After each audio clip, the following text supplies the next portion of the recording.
Hey boys and girls, Miss Lacey here.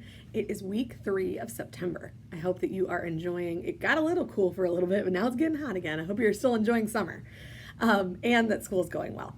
All month, we've been talking about initiative. Initiative is seeing what needs to be done and doing it.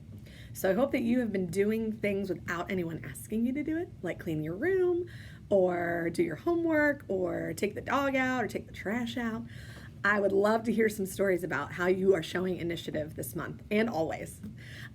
So I hope you enjoyed today's lesson and have a great week. Bye-bye.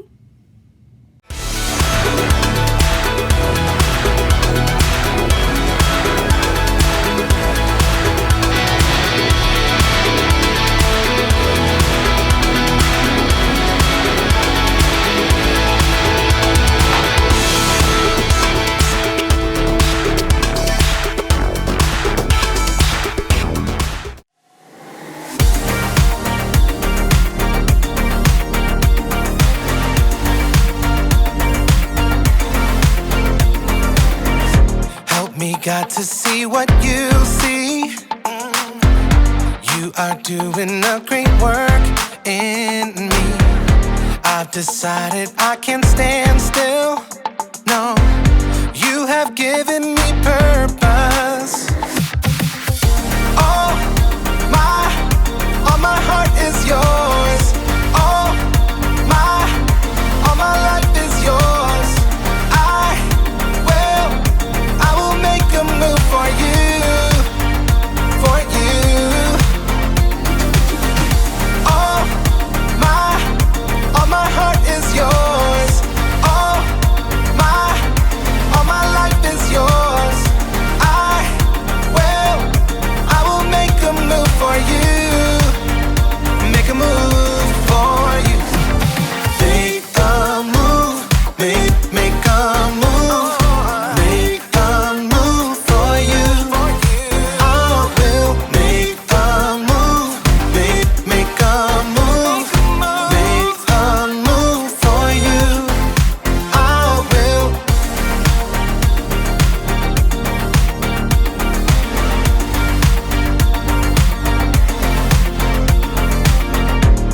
Take up the call to serve you.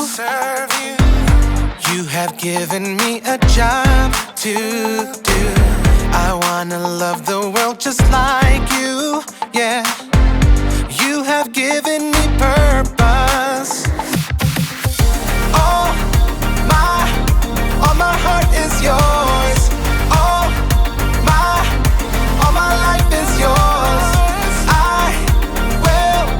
I will make a move for you, for you.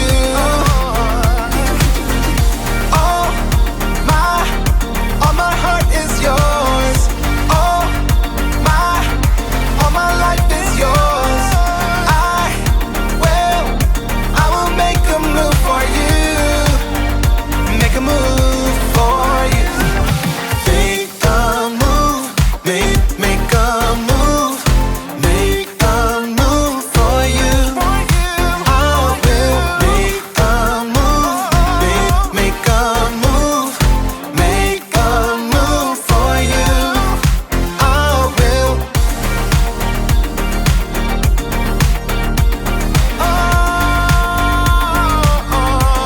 Make a move.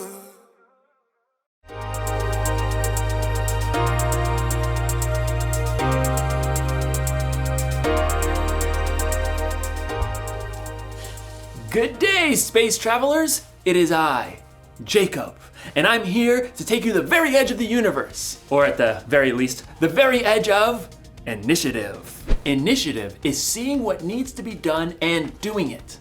Initiative is very important. Too often we see what needs to be done and we don't do it, usually because flashing red light. Red light? What could that mean?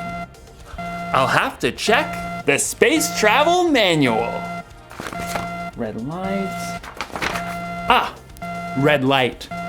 Computer malfunction alarm. To reset computer, press the blue button. Okay, good. Where was I? Yes. initiative. I was saying that sometimes we see what needs to be done, but then we don't do it because a blue flashing light.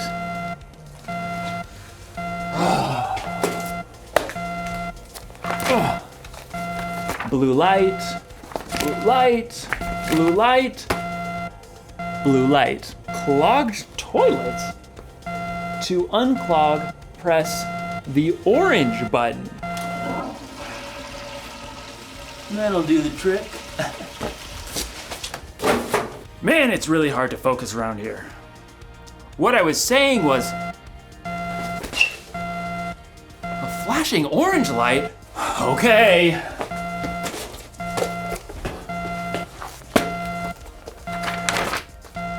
Orange light, orange light. In today's story, we'll hear more about Nehemiah rebuilding the wall around Jerusalem. A really difficult job. Orange light. Got it. Whew. I hope Nehemiah doesn't lose focus. Oh man, what could that alarm be? Oh, I just got a text message. See you in a few. The Bible. It's 66 books of history, stories, letters, and poetry that fit together to form God's one big story.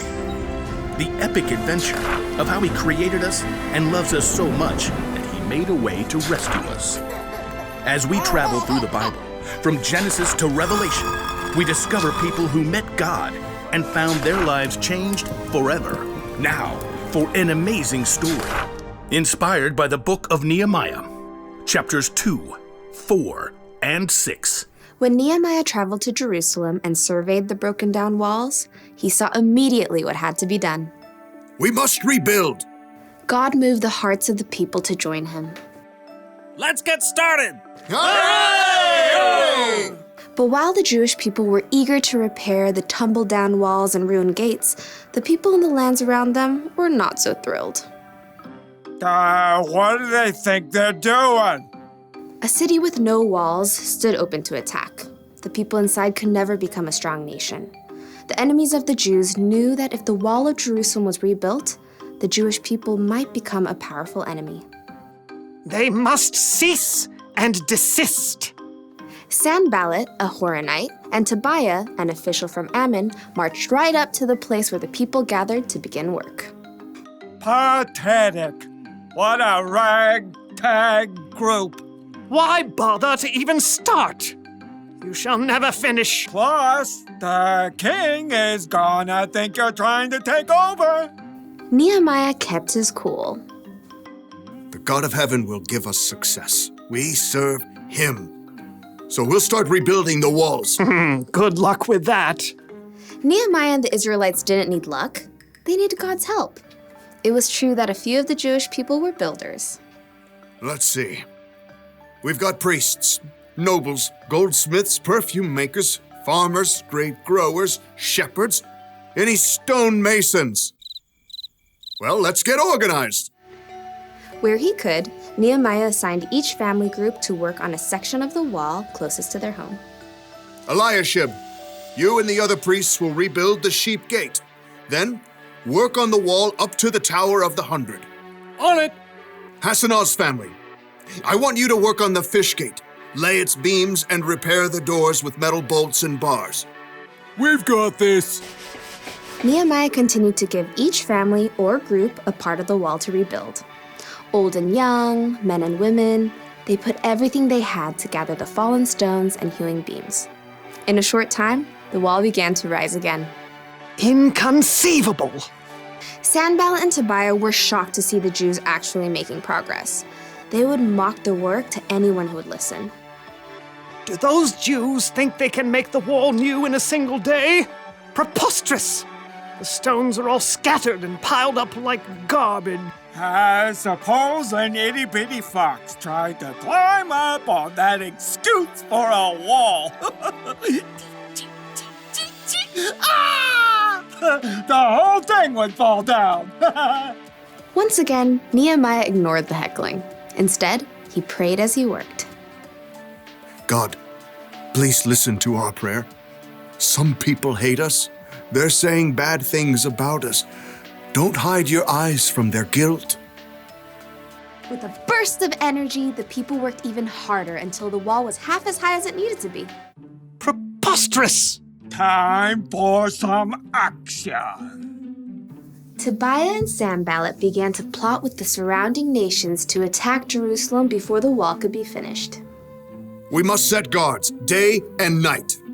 Even with guards in place, enemies threatened, and the Jews were exhausted.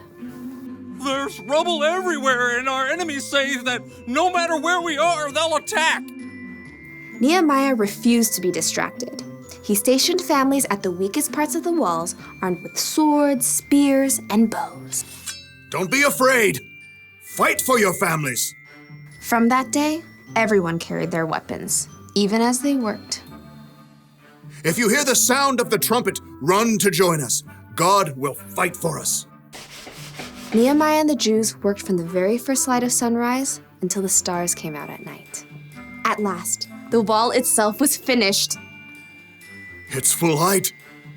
All the gaps are filled. Yeah! But we can't rest yet. The entrance gate still must be repaired.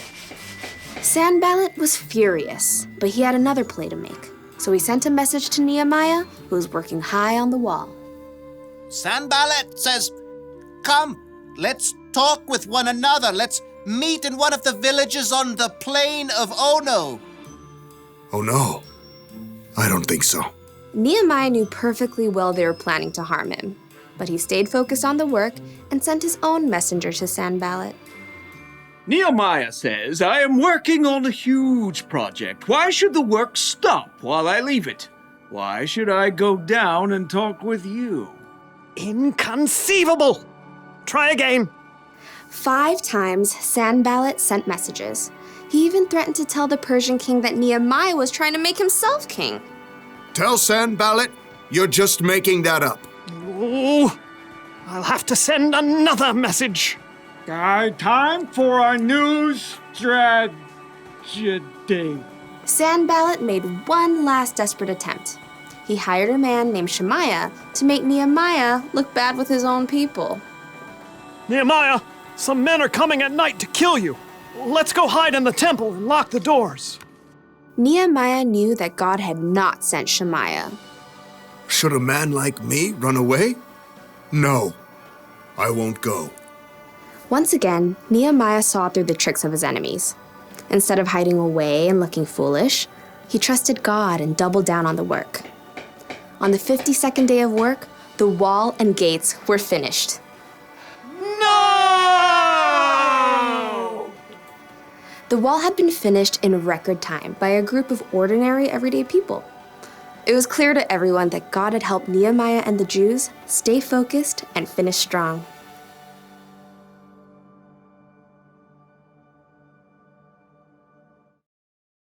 Can't talk now. Gotta focus. Sorry about that. It's so easy to get distracted sometimes, isn't it? I mean, you probably don't get distracted by alarms and flashing lights, but there are a lot of things that can distract you. When you're supposed to be focusing on homework, you might get distracted by the TV or the internet. When you're supposed to be cleaning your room, you might end up playing with your toys. When you're supposed to be listening to your teacher, you're making funny faces at your friends. We get distracted by our stuff, by other people, even by our own thoughts and worries. There's so many things fighting for our focus. It can be overwhelming. I mean, look at Nehemiah. He was rebuilding the wall of Jerusalem. He had enemies on the outside and people fighting with each other on the inside. It would have been so easy for him to get distracted, but he stayed focused. I mean, look at Jesus. There were a lot of things that could have distracted Jesus from doing what he came here to do. But he stayed focused on what was most important, saving the world and making it possible for us to have a relationship with God. Staying focused isn't always easy, but when you focus, you can get things done quicker and better. So, the one thing to remember today is this: stay focused on what needs to be done. If you need help, take a minute or two to talk to God before you have something you need to focus on, and try to steer clear of the things that can distract you. I'm putting you on silent. And when in doubt, consult the Space Travel Manual. If you have one. What do all the lights mean?